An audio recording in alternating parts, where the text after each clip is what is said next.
ঝিঙে আলু ঝিঙে আলু পোস্ত করব। পোস্তটা বেটে নিয়েছি। এখানে ফোড়ন দেওয়ার জন্য শুকনো লঙ্কা, তেজপাতা আর কালো জিরে নিয়েছি।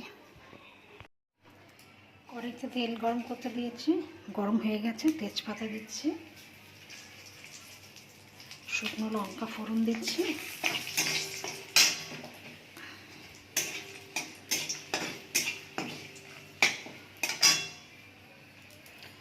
কালো জিরে দিয়ে দিলাম,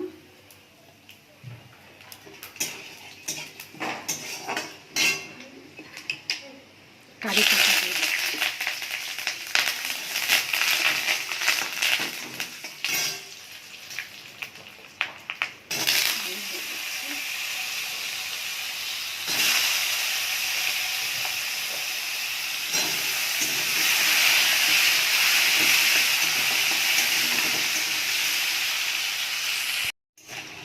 আলুটা একটু ভাজা ভাজা হয়ে গেছে, এবার ঝিঙেগুলো দিয়ে দিচ্ছি।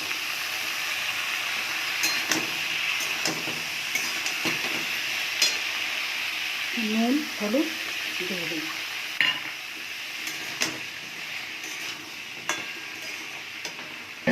ঢাকা দিয়ে দিচ্ছি।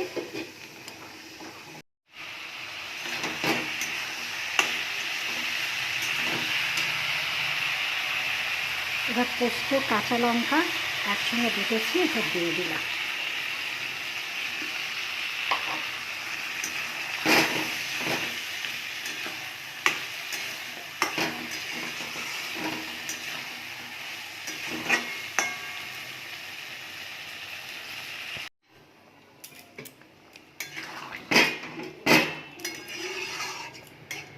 ঝিঙে আলু পোস্ত হয়ে এসেছে, দুটো কাঁচা লঙ্কা দিয়ে দিচ্ছি।